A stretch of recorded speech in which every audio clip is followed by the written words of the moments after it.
ബിസ്മില്ലാഹിർ റഹ്മാനിർ റഹീം. അൽഹംദുലില്ലാഹി വസ്സലാത്തു വസ്സലാമു അലാ സയ്യിദിനാ മുഹമ്മദിൽ മുസ്തഫ സല്ലല്ലാഹു അലൈഹി വസല്ലം വഅലാ ആലിഹി വസഹ്ബിഹി അജ്മഈൻ. സ്വഹീഹ് ബുഖാരിയിൽ ഒരു ഹദീസ് സ്വഹീഹാണല്ലോ. ബഹുമാനപ്പെട്ട ഇബ്നു ഉമർ റളിയല്ലാഹു അൻഹുവിനെ തൊട്ട മഹാൻ പറയുന്നു, അഖദ റസൂലുള്ളാഹി സ്വല്ലല്ലാഹു അലൈഹി വസല്ലം ബിമൻകിബി, അള്ളാന്റെ ഹബീബ് എൻ്റെ ചുമൽ പിടിച്ചു. വഖാൽ, എന്നിട്ട് ഹബീബ് പറയുകയും ചെയ്തു, മോനെ ഉമർ എന്നവരുടെ മോനെ, കുൻ ഫിദ്ദുന്യാ, ദുനിയാവിൽ നീയാവണം ഏതുപോലെ,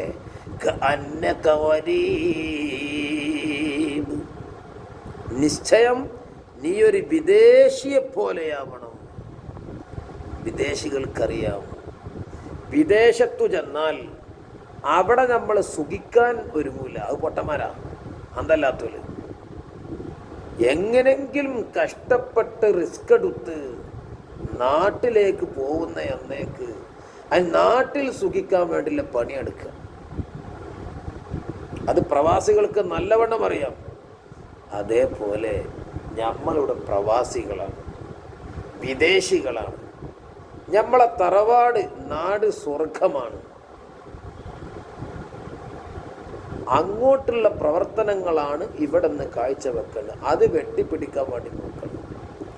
അല്ലെങ്കിൽ മറ്റൊരു ഉദാഹരണം, ഔ ആബിറു സബീൽ, ഒരു വഴി വിട്ടുകിടക്കുന്നവനെ പോലെയാവും. നമ്മൾ ഇവിടെ നിന്ന് കക്കാട് നിന്ന് ഏറുവാടിയിലേക്ക് പോവുക. ആ പോണ വഴിയിൽ ഒന്ന് മൂത്രയിക്കാൻ വേണ്ടി ഇറങ്ങി, അല്ലെങ്കിൽ ചായ കുടിക്കാൻ വേണ്ടി ഇറങ്ങി. നമ്മൾ അവിടെ സുഖിച്ചു കൂടുക. അവിടെ ആവശ്യം കഴിഞ്ഞാൽ ഉടൻ പോവണം. അതേപോലെയാണ് ഒരു വഴി യാത്രക്കാരനെ പോലെയാണ്. അങ്ങനെ ആവുണ്ടോ? അങ്ങനെ ആവണം. ഇതാരാ പറഞ്ഞത്? ദുന്യാവ് എന്താണെന്ന് മനസ്സിലാക്കിയ മുത്ത് നബി സല്ലല്ലാഹു അലൈഹി വസല്ലം, ആഖിറം അതിനേക്കാളും കൃത്യമായി മനസ്സിലാക്കിയ മുത്ത് നബി സല്ലല്ലാഹു അലൈഹി വസല്ലം. അപ്പൊ ദുനിയാവിനെ പറ്റി പഠിച്ച് മനസ്സിലാക്കിയിട്ടാണ് റസൂൽ പറഞ്ഞത്, ഇവിടെ കൂടണ്ട മോനെ, നാളേക്ക് വേണ്ടി ശ്രദ്ധിച്ചോ. എന്താ ഞങ്ങളുടെ അവസ്ഥ?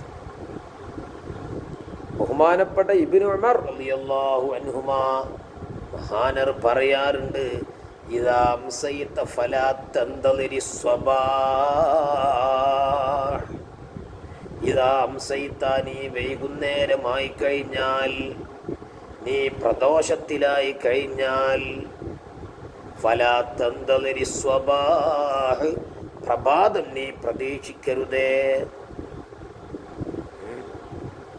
നമ്മൾ പ്രഭാതം മാത്രമല്ല, പിറ്റേന്നുള്ള പ്രഭാതം മാത്രമല്ല, നമ്മളോ വർഷങ്ങൾക്കുള്ള പ്രഭാതങ്ങൾ പ്രതീക്ഷിച്ചു കൊണ്ടിരിക്കുക.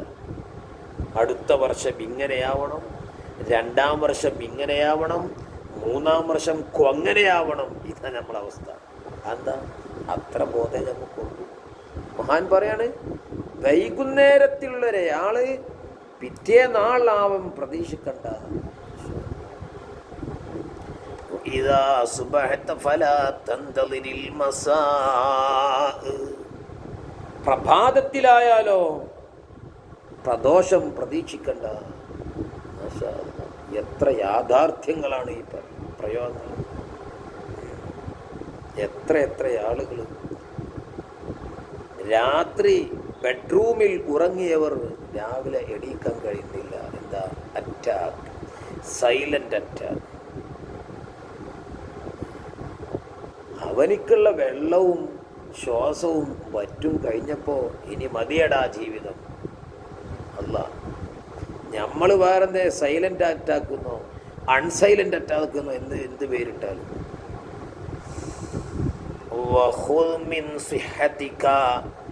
ഇപ്പം നമുക്ക് ആരോഗ്യമുള്ള കാലല്ലേ. കുറച്ച് കഴിഞ്ഞാൽ ആയുസ്സുണ്ടെങ്കിൽ നീച്ചാൻ കഴിച്ചൂല. നമ്മൾ കരുത്യമായി നിസ്കരിക്കാനും കഴിയില്ല, കരുത്യമായി കിതാബ് ഓതാനും കഴിയില്ല. അപ്പം എന്ത് വേണം? ആരോഗ്യകാലത്ത് നിന്ന് ലിമറലിക്ക രോഗാവസ്ഥയിലേക്ക് നീ അധ്വാനിച്ചുണ്ടാക്കിക്കോ. നല്ല ആരോഗ്യമുള്ള കാലം നല്ല അധ്വാനിച്ചാലേ അതിൻ്റെ പെൻഷൻ ഇങ്ങനെ വന്നുകൊണ്ടിരിക്കും. രോഗം ജമാഅത്തിൽ പങ്കെടുത്തിട്ടില്ലെങ്കിലും പങ്കെടുത്ത കൂലി കിട്ടും. അങ്ങനെ എല്ലാം കിട്ടിക്കൊണ്ടിരിക്കും. വമിൻ ഹയാത്തിക്കാലി മൗത്തിക്ക്, വമിൻ ഹയാത്തിക്കാലി മൗത്തിക്ക്, നിന്റെ ജീവിതത്തിൽ നിന്ന് മരണലോകത്തേക്ക് വേണ്ടി, മരണത്തിൻ്റെ ശേഷമുള്ള കാലത്തേക്ക് വേണ്ടി അധ്വാനിച്ചോ. ഇപ്പം നമ്മൾ മരിച്ചിട്ടില്ല, എത്രയോ സ്വലാത്ത് ചൊല്ലാൻ നമുക്ക് കഴിയും, എത്രയോ ദിക്റുകൾ നടത്താൻ നമുക്ക് കഴിയും, എത്രയോ കിതാബുകൾ ഓതാൻ നമുക്ക് കഴിയും, അല്ലേ? അപ്പം നമ്മൾ മരിച്ചില്ലല്ലോ. പക്ഷെ മരിച്ചാലോ പിന്നെ ഒന്നിനും പുതിയതൊന്നും ഉണ്ടാക്കാൻ കഴിയില്ല. അപ്പോൾ മരണശേഷ കാലത്തിലേക്ക് വേണ്ടി ദുനിയാവിൽ നിന്ന് ജീവിതക്കാരൻ ഉണ്ടാക്കുക കാര്യം തന്നെയല്ലത്. നല്ലോണം ചിന്തിക്കേണ്ടതാണ്. ഇത് വഴുതു പറയാൻ മാത്രമല്ല, ക്ലാസ് എടുക്കാൻ മാത്രമല്ല, നമ്മൾ കൂലങ്കഷമായി അതിലിങ്ങനെ ചിന്തിച്ചിട്ട് നമ്മളെ ജീവിതത്തിനൊരു മാറ്റം വരുത്തണം.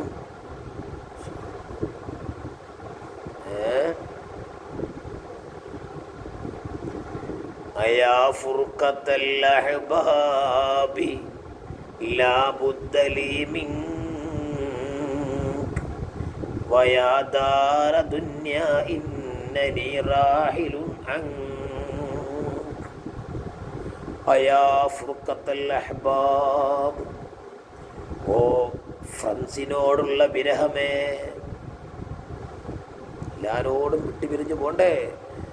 ലാ ബുദ്ദ ലീ മിൻക, നിന്നെ തൊട്ട്, ലാ ബുദ്ദ ലീ മിൻക, നിന്നെ തൊട്ട് എനിക്ക് കൂടാതെ കഴിയില്ല.